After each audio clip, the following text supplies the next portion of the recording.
Hi, I'm Aleeza Ben Shalom, the author of Get Real, Get Married, and I'm so excited to tell you that I just found the book. Not I found it, but somebody just came over and brought me a copy of the first real book, and I signed it. I signed my very first copy of my very first book, Get Real, Get Married. So tonight's Google Hangout is really about a lot of different things. People have been asking me, how do you have time to write a book, and how did you figure out what you wanted to write, and what is this book all about, and who is this book really for? So I wanted to share a little bit about that, and a little bit about the excitement of actually having had a dream and had a vision and had a goal, accomplished it, and gotten it in the mail, and now being able to share it with the world and to share a lot of information with everybody. So first, I just want to welcome everybody who's here, for those that I know and those that I don't know. I also welcome questions. If anybody, I see that there's somebody here who joined us. Can't see you so well, but thank you so much for joining us. And this will be available for a rebroadcast. So the first thing to tell you, just how did I even have the idea and the inspiration to come up with the idea to write a book, and specifically to write a book on getting real and getting married. So I've always had the dream to write a book, and I never knew what I was going to write about, but I knew that I had something important to say and that I wanted to share information, and I wasn't going to write anything until I figured out what the specific topic was. So I first came up with this whole business idea of what I'm doing, which is working with singles who are marriage-minded. I define marriage-minded as somebody who's looking to be engaged within the next 6 months to a year and is looking to make a large transformation in their life, and specifically in their status, going from single to being married. And I started working with clients, and after I worked with clients, I just kept saying similar things over and over and over again. So I would get on the call, and I designed a program, and we would work through things step by step by step. And over time, I had so much information and so many materials that I said, I have to get this out to the greater world. And I can't just, work with only the clients that I have. I really want to reach a larger audience. So as I took notes on things, I started little sort of mini chapters in my notes, and that's what then became my table of contents, which if you have a copy of the book, or if you're going to be getting a copy of the book, there's a lot of mini chapters, right? So there's an overall part 1, 2, 3, 4, and then it's broken down into very easy bite-sized pieces. Some of my personal favorite books to read are the self-help books, where it's only a page or 2 or 3 of information about one topic, and then it moves on to the next topic or the next question. And so I designed my book in the same way that I like to read books, and I call that, bite-sized pieces, or chunking it down so that you can digest the information. So the first 2 parts are really about who you are. Are you really ready?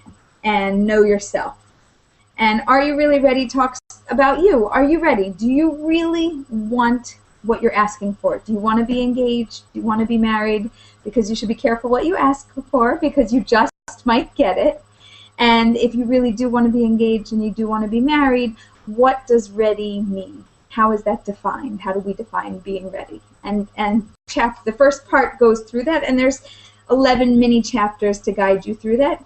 And in the first 11 chapters, there's also an action plan, so that after you read the chapter and you have the information in your head, then you're going to take it and work through it for a week. And what I recommend is that you read the book and you enjoy and you digest it, and then you go back week by week by week by week and you work through the action plan.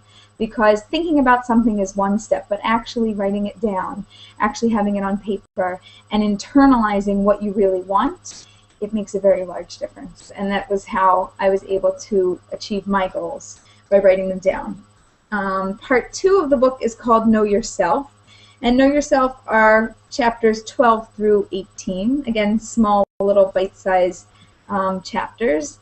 And I'm just going to read a couple of the chapter headings. What's the problem? You're looking at it. are we really standing in our own way? Or our mission statement, what we call our why power. It's not your willpower to do what you want to do, but your why power, why you're doing what you're doing. What makes you unique? How are you different from everybody else that's out there in the world that's also in the same dating pool? Are you different from who you were a year ago? And most people, when they ask that question, they look back, they might not have such positive things to say. And the real question is, how are you different for the good? What are the things that you've done in your life to change? Your bucket list, the things that are on your to-do list. Writing this book was on my to-do list. I knocked it off. I know that getting real and getting married is on your to-do list, and you want to knock that one off. A compass and a watch, and how to be engaged in a year.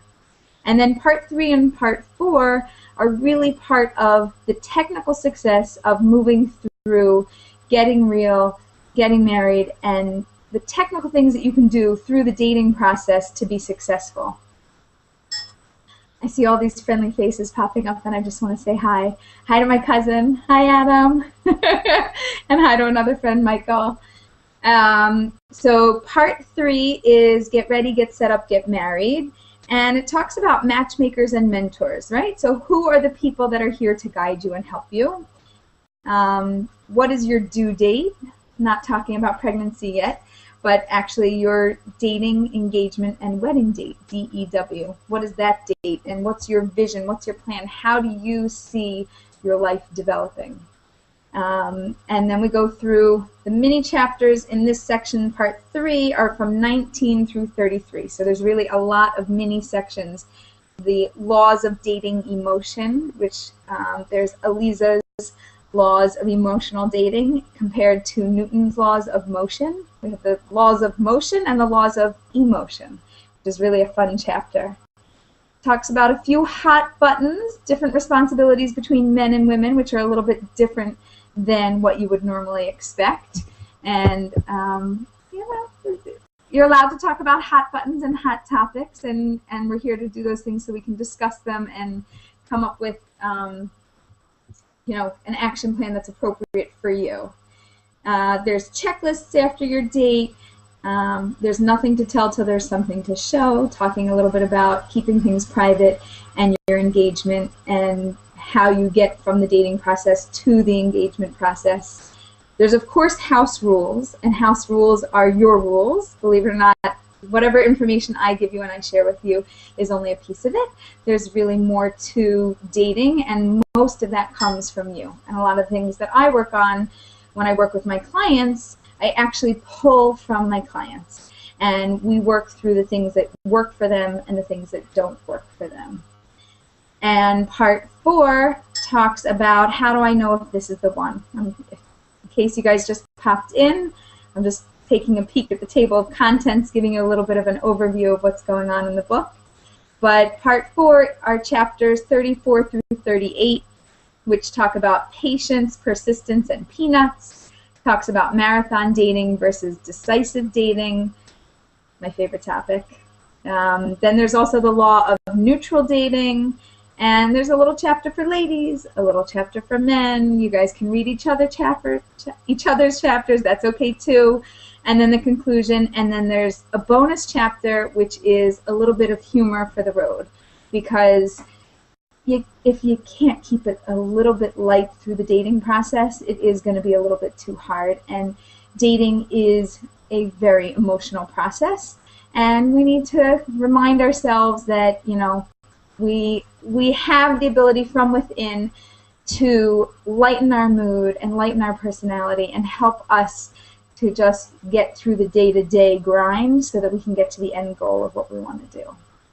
So I'm actually not sure if anybody is not on mute or wants to ask a question or chime in, wants to say hello. And this is being recorded. It is live. It is on YouTube. In addition to being a Google Hangout, it'll be available later on. But if there's anybody that has, a question about getting real and getting married, or about the process of writing the book, how I did what I did, why I did it, what was so inspiring and meaningful to me, just chime in if you know how. And if I don't hear from anybody, then I'll just keep going and I'll tell you more about me and more about my process.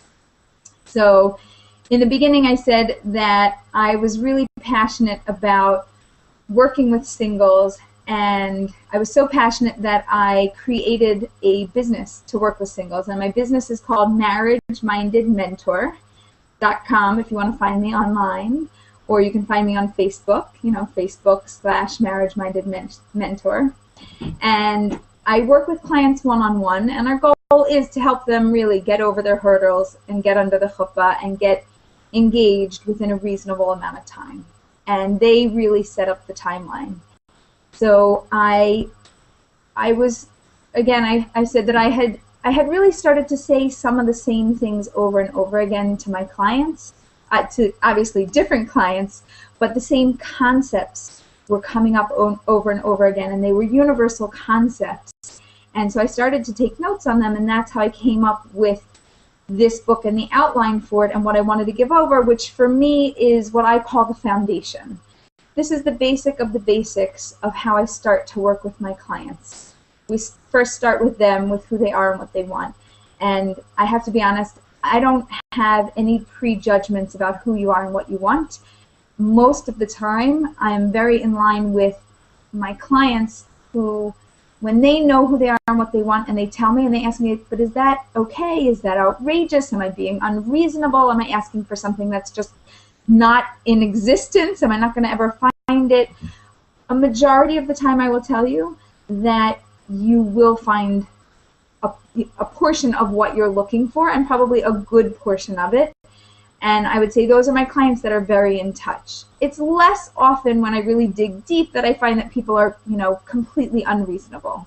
And one of the frustrating things that I found through the mentoring process is people obviously talk to a lot of different people, and they're constantly told, you're too picky, and I really liked so-and-so, the one you dated 5 times ago, he or she was much better than the one you're dating now, and you really missed your opportunity, or if you're divorced, you had your opportunity and you blew it. And I feel that the singles that I work with are so disempowered to be successful, and for me that was very frustrating as somebody who wants to support singles, who wants them to be empowered. I want you to be empowered.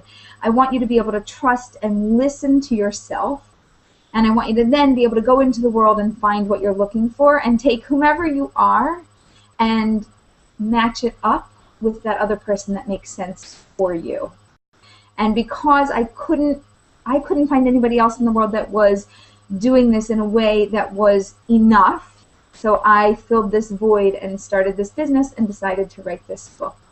And what I just described to you, support, empower, listen, find, is the basis of my program, which I call SELF, S-E-L-F, support, empower, listen, find. If you have the right support, which we're going to talk about, and you feel empowered to make good decisions, you make the decisions, not I make the decisions, not your friend, your neighbor, your relative, or anybody else who's involved in your life, but you make those decisions. And you come to learn how to listen to yourself. You really listen deeply to who you are and what you want, not to all the little chatter that's around here and not all the noise that's in your head, but you really listen from a deep place within yourself and you understand what you want and need. Then when we go out into the world to find somebody, the process of finding them is much easier. And often the part about finding somebody is people say to me, well, are you a matchmaker? Like, will you set me up? Can you help me find my soulmate? Like, you'll just set me up, right? And I said, the first person that I really set you up with is you. You're the first half. We already have half the puzzle with you. It's like you're 50% of the way there. You're even more than 50% of the way because the first half is even harder than the second half, believe it or not.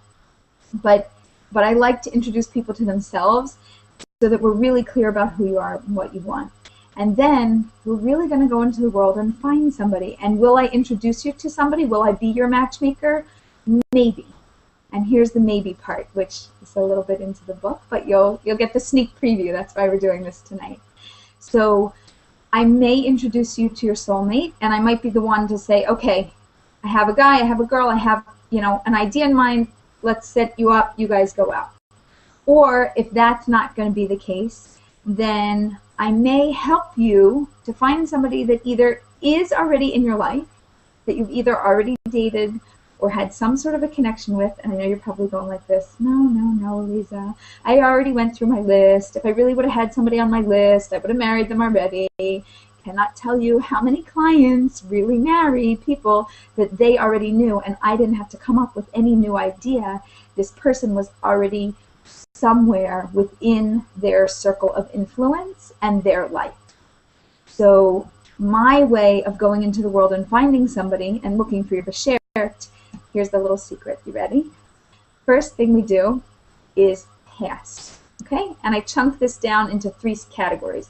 Past, present, future. Okay? Most people want to jump into the future. Aleeza, who's in your little black book?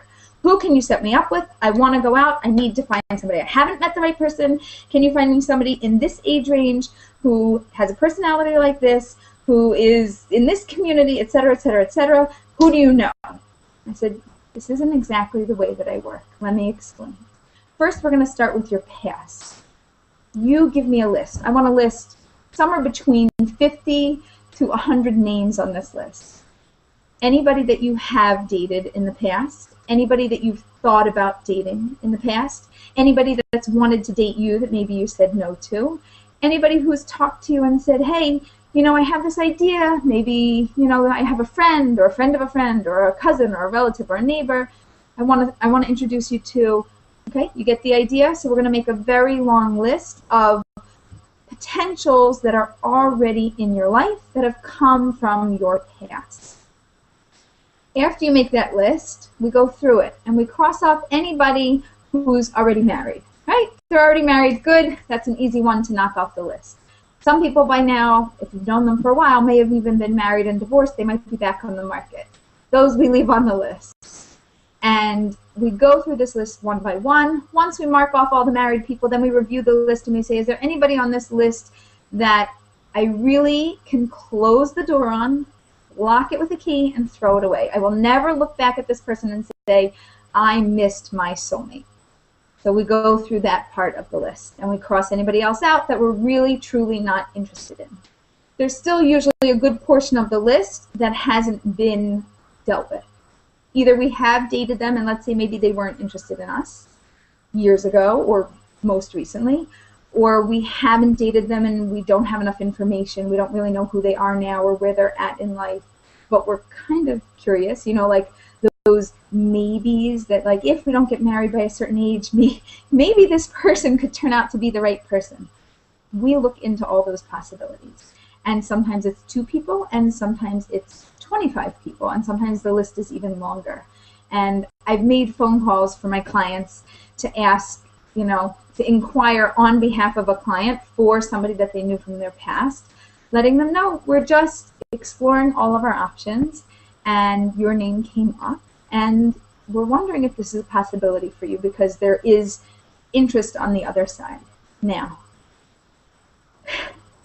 this part of the process takes vulnerability, and it takes an inner strength and an inner security to be able to put yourself out there, even if you're not doing it and I'm doing it for you or somebody else is doing it for you and making that call. It is a very vulnerable place for me to ask you to be in. But my goal is that we dot all the I's, we cross all the T's, and we make sure that anybody from your past, if there's any possibility, we look into it. If there's no possibility, and once that entire list has been gone through, sometimes that list, again, could be 2 people, it could be 40 people, it could be 140 people or more that we've identified through your past that we need to get in touch with. Once everybody has been knocked off that list, then we move on to what I call the present. But this part of the process usually takes a little while, and this is the part where most of my singles and my clients have this really giant struggle with me. And we go through this process of, Aleeza, there's nobody, there's nobody, there's nobody. I said, do me a favor, think about it. 1 week. Every night, keep pen and paper by your bed. Anything that pops into your head, write it down. When you're out and about during the day, stick it on your phone as a little note. Write yourself an email. Put the names down. Because more often than not, I've gotten phone calls you know, 2-3 months down the road where they call me and say, Aleeza, you won't believe it. Remember when you told me to make that list? I forgot about so-and-so. And actually, this is a really good idea, and I think we should, you know, look into it. And then they start going out, and then, you know, we get the, oh, mazel tov, they're engaged, and, you know, they're moving on. And I always tell them, I said, I told you I wanted that list. And I said, I forgot about them, but I just forgot. So I'm telling you, don't forget. And don't think that there's nobody, because I've never had anybody say to me that there really, really, really is nobody. There really is always somebody. It's just not what you want to talk about or do first, and I'm sorry. But it's really the best way for you to start this process and for us to start this process for you to have success. So let's just say you did not find anybody from this past list, because I know you're sure that you didn't, and we're going to move on to the present. What do we do in the present to look for your spouse?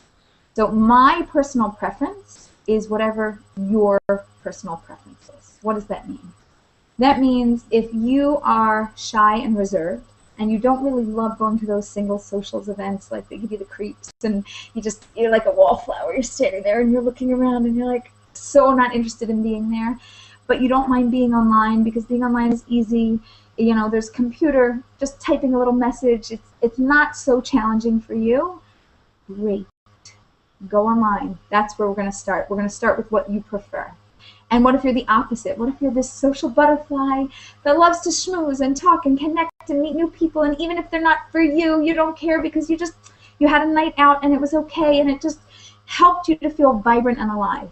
Then for you, we're going to start with singles events, and we're going to start with social events, and we're going to start with dinner parties and different social things that are not on the computer. And in your present life, we are going to do things that make sense for you. So you could find somebody on the internet. Many people have found through dating websites and other social media sources their spouse. It's extremely common today. And there are many people that haven't, and they've gone to singles events or tables or events or different holiday parties, and they found somebody that way. Or if they didn't find their spouse, they found somebody else who took a liking to them, to sort of like took them under their wing, and then kept an eye out for them, and then eventually had, you know, a suggestion in mind and presented it. So from the past, we have your list. We knock off everything on the list until there's nothing. Then we move to the present, and we do what works for you. What works for you is your preference first. Now, after 2 months or 3 months of us working together, or you working together with your mentor, which we can talk a little bit about also, after doing those things, then you're going to want to reevaluate and say, is this working? Is this really working? Is this method okay for me? You know, even if I didn't meet my soulmate in the coming 2 or 3 months that I've been dating, was this a good method for me? Did I have appropriate dates? Did I have people that I was able to connect to at a real level, not just those like, ugh, I wish I would have rather not had that date tonight, right? And if it's still working for you, then maybe work it a little longer. If you're starting to feel burned out or frustrated or overwhelmed from the process, forget about it. This is not the system for you. We're going to try something else. And what we try next is what you don't prefer, because if your preference doesn't work, then we have to look at things from another way, and we'll try doing other things. And then, let's say, if those things aren't working for you, then we jump into the future boat. And the future boat are the things that don't yet exist in your world, meaning making additional contacts and additional networks and speaking with whatever your circles are, matchmakers or mentors or people that can help you, right? So at that point, then sometimes people say to me, do you have any suggestions? Is there anybody within your network that might be appropriate? And of course I would look for it, but there's hundreds of me's who could be a matchmaker for you. And we look to the people that would be most appropriate for you. With whatever social circles you're in, we look to find the right types of people to help you, or the right networks or the right systems to help you. And they might be things that you've never done before, and they might be different, and it might not be your preference. And we really, you know, we sort of have to work that angle, and it has to be very specific towards you. So that's a little bit about the dating process, about past, present, and future. And I'm thinking that I'll give you a few more like insider tips about some things in the book that might be things that you read and you go, really? Is she for real? So one of my favorite things, let me see what the chapter is called. I'll give you, in case anybody has the book, you'll know which one to take a look at. It's chapter 22, and it's called 10 or Fewer Till Spouse. Oh, you saw Adam's So question, right? Hello? Hi, you saw Adam's question and Janet's question, right? Oh, nope, let's see. Thank you. Sure. When you're dating someone, how do you know that that's the one that they should marry? Awesome question, Adam. Thank you for asking. So we have at the end of the book, how do I know if this is the one? And I have to tell you that it's a really great question. So it depends on who you are, but there's sometimes an aha moment, right? Some people have this, wow, this is the one. And for a majority of people, that's not the case. There are certain people that struggle with things like anxiety or depression or other conditions or things that prevent them from having total clarity and being able to see things clearly. So we have to do it from a more sort of logical and organized way as opposed to, let's say, a heart and soul and feeling way. And it's always this combination between the head and the heart of what you know and what you're feeling.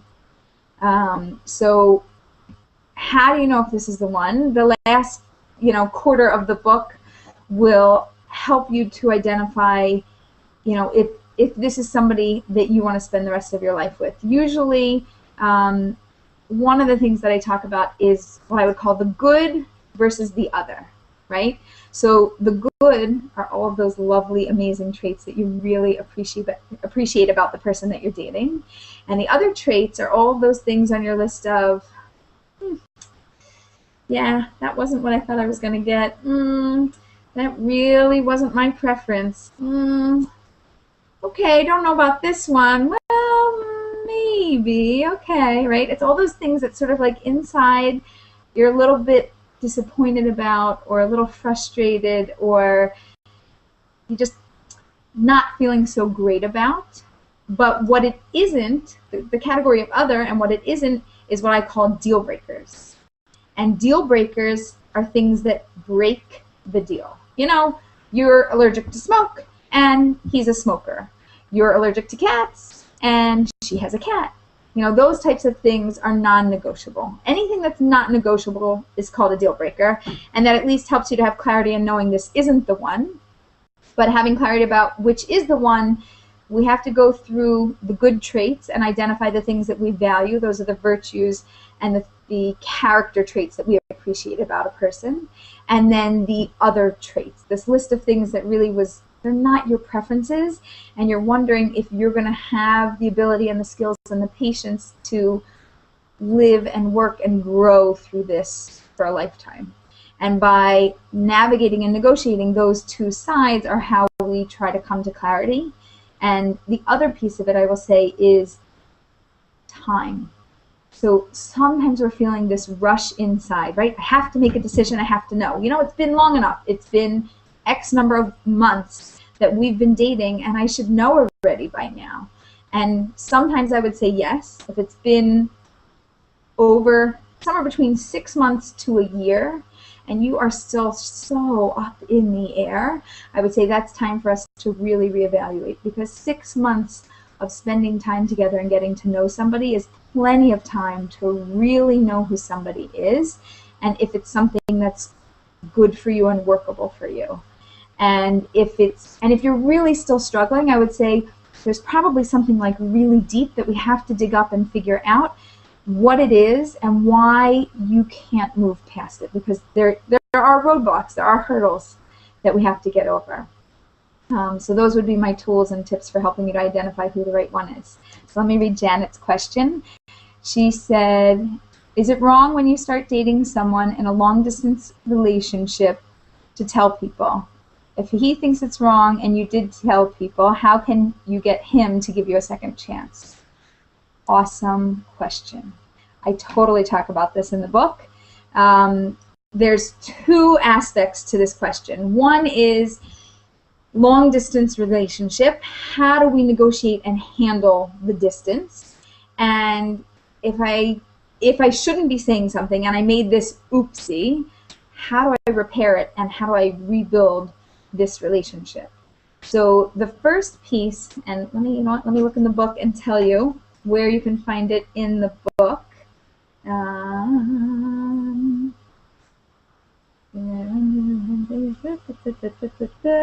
can't find it with a quick glance. It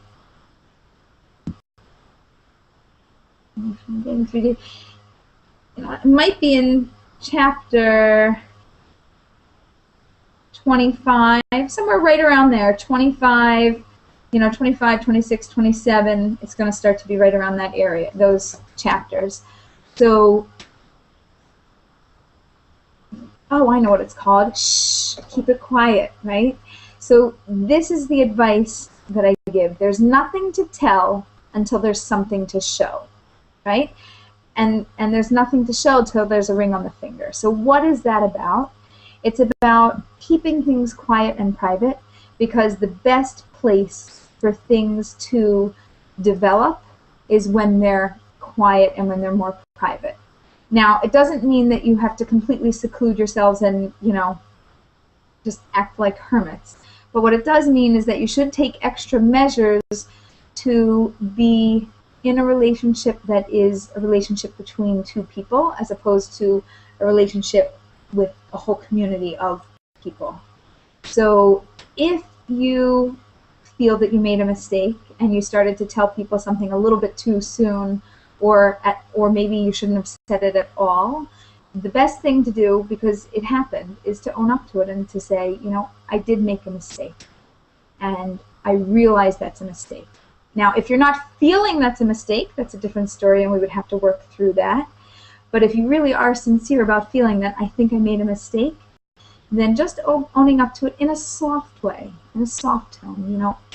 I made a mistake and I regret having done that, and I want to know, how can we get beyond this, right? So I'm not making a demand on him to say, we need to work through this, and you're not giving me a chance. We're just asking him a question and putting the ball back in his court.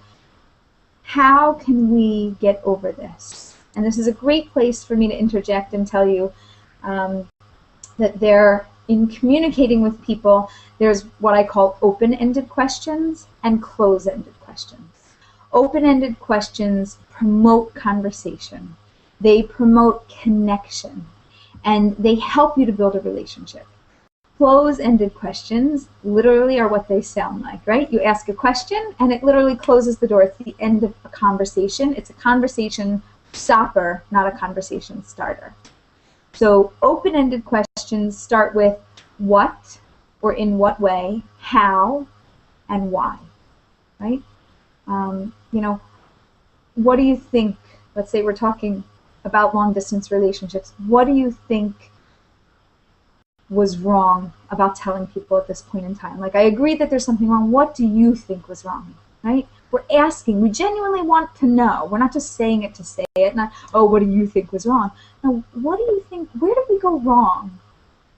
How can we move beyond this? Why is this so upsetting to you? I see that I really, this hurt you or this upset you. Why is this so upsetting? What can I do to help us to move through this, right? As opposed to, do you think that we'll ever get back together, right? That's a close-ended question. Yes, no.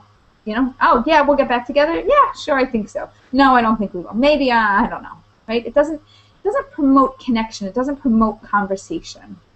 So what or in what way, how, and why, write those three down and keep that by your side, and just be thinking of questions.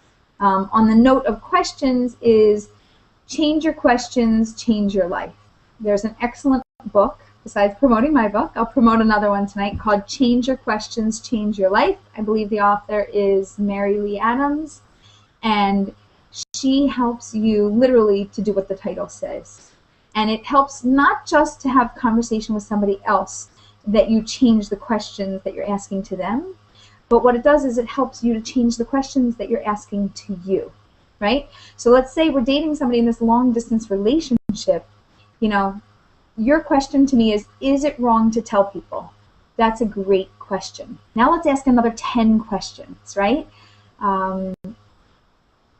Why did I speak about this with somebody? You know, what was my motivation, right? You know, it could be, your answer could be that I wanted support, or I needed clarification, or this was somebody who was a mentor to me and I had to talk it out, right? So we want to keep asking ourselves questions that promote thinking. Again, we're promoting conversation, sometimes with others and sometimes with ourselves. So, you know, how could I do this differently? Or, you know, why did I have such a strong need to do this? Is this a pattern that I've had in my life? Can I identify other times where I've done this, right? Now we're taking personal ownership and responsibility for what happened, and we're identifying in who we are and what we want, things that have happened over the course of time, and saying, you know, if I made a mistake now, have I made that mistake before? Did anything happen before? Is that going to happen again in the future? How can I, you know, promote healthy habits of mind and speech and thought? And by changing your questions, you can literally change your life. In regards to long distance relationships, there's long distance and then there's long distance, right? So long distance could just be, you know, I'm in Philadelphia. It could be Philadelphia to New York, Philadelphia to Baltimore, Philadelphia to Boston starts to get a little bit schleppy. Philadelphia to Florida, right? Anything that's starting to involve a flight, California, those are long distance relationships. And until there's really something substantial, my question to you would be, what's your purpose in sharing this information? You know, sometimes we're so excited we want to share. Sometimes we're confused we want to share. What were your reasons for sharing, and are they appropriate? Now, looking back, you know, hindsight's 20/20. So are those things appropriate, and do those things resonate with you? Was that really important that you did that, or are you thinking, no, that was kind of a mistake. I really shouldn't have schmoozed with my friends and made it so public because now it's a little bit uncomfortable for him. So that, I hope, answers some of your questions. And so I just wanted to say that I really am so excited about this whole process of working with singles, of having created a program that helps my clients, and now having written a book. Hold on, wait. There's a little bit more to Janet's thing.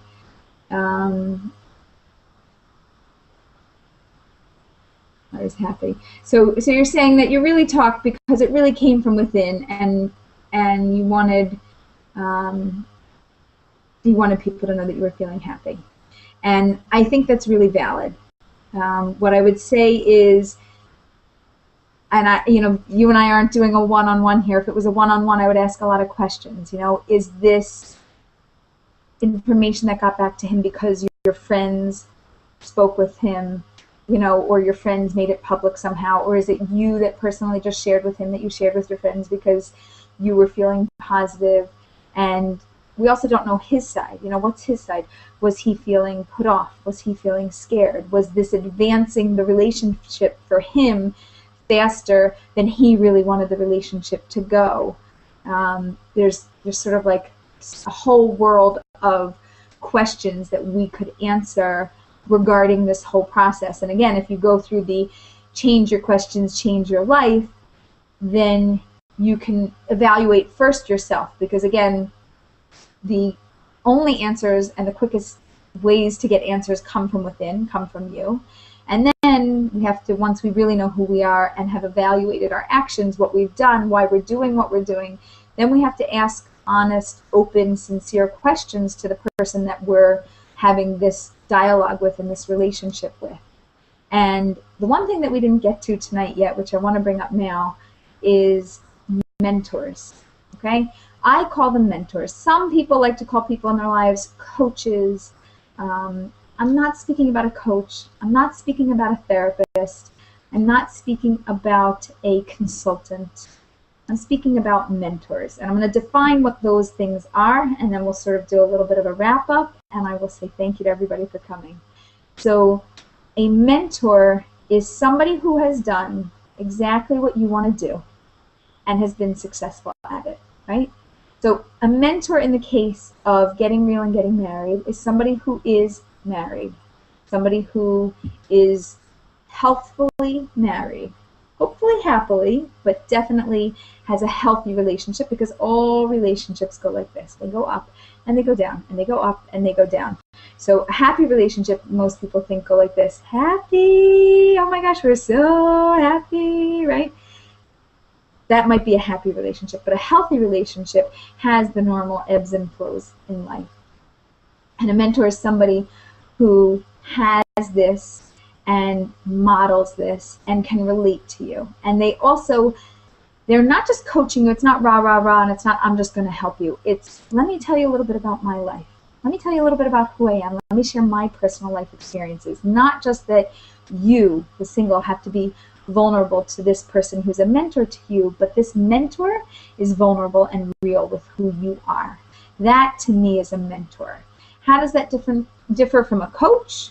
A coach can be seen, like a coach on a basketball court or even a life coach, as somebody who helps you to tap into what you want and helps you and cheers you along and gives you tools and resources to be successful, but they maybe haven't done exactly what you want to do and been successful at it. And somebody who's a consultant consults with you, right? And they work with you and they have, their system for helping you. But again, they're not somebody who's necessarily personally done exactly what you want to do and been successful at it. And being a successful mentor and having a successful relationship with a mentor comes from choosing the right people. So one of the greatest things that you can do as somebody who is searching for their soulmate, as somebody who desires to build a beautiful relationship with your spouse, is to find appropriate role models. Now here's the key. 5 is your maximum. Okay? That means minimum 1. One main mentor who's a role model and who can be there and support you and make time for you. What do I mean by time? Minimum of 45 minutes a week.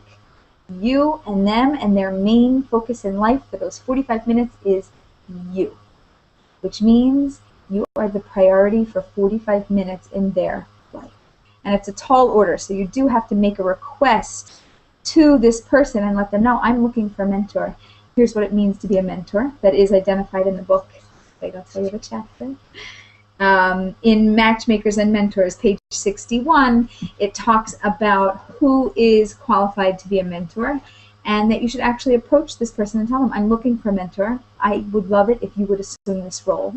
And here's what this is defined as. Here's what it means. I would like you to think about it and let me know if you're open to taking me on. Or not taking me on, whatever the language is that makes you feel good. I'm open to being a resource and a support for me. So finding the right mentor is key, and then no more than 5. You can have a minimum of 1. You need at least 1 good person in your life to support you, and you might need a few, and if you're very well connected and have a lot of people in your life, you might want more, but no more than 5, because after 5, you start to do what I call storytelling, which is just telling the same thing over and over and over again to many different people. And it doesn't really help you through the process of dating for marriage. It's sort of more like venting or just getting it out, or just somebody asked you so you feel obligated to answer. So I give you full permission. If somebody is not one of those 5 people in your life, you do not have to answer them when they ask you about dating. You can just say, thank you so much for asking, and I really appreciate you looking out and inquiring for me, but I'm, not comfortable to speak about it right now, or, you could easily, slowly change the topic and just say, oh, yeah, we'll talk about it later. There's too much going on, or oh look, so and so, I see so and so, right? Like just completely distract them. Do anything that you have to get somebody off your back. If they're not one of your main mentors and you don't think that this is going to be a beneficial relationship for you, then it's not necessary. Do it in a sweet way, do it in a loving way, do it in a caring way, but do it nonetheless. So I just want to thank everybody for coming, for supporting.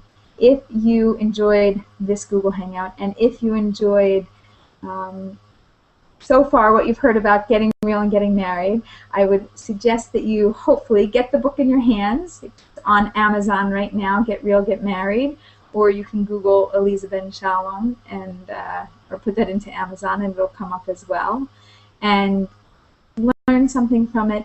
If you are married and you're watching this and you're thinking, well, this is nice, this is great, but it's not for me, I'll tell you, this is for you. If you know anybody single, not just, oh, you could give them the book, but if you actually read this, so you can do what I do for my clients. And you can do it just as a friend, or just as a relative, or just as a neighbor, or just as a wise person in the world who wants to help somebody who might come to you one day and say to you, I don't know what to do about this situation, I'm really confused, and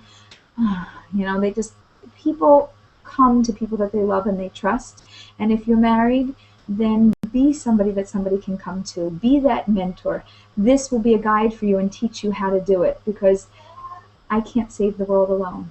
I need everybody's help in making a very large difference in helping everybody in the world to do what they want and to become what they want and to find their soulmate. So if you want to learn more, you can find me on marriagemindedmentor.com. That's my blog and my website. You can check me out on Facebook, either under my name, friend me, I like you, you can like me, Aleeza ben Shalom, the spelling is here.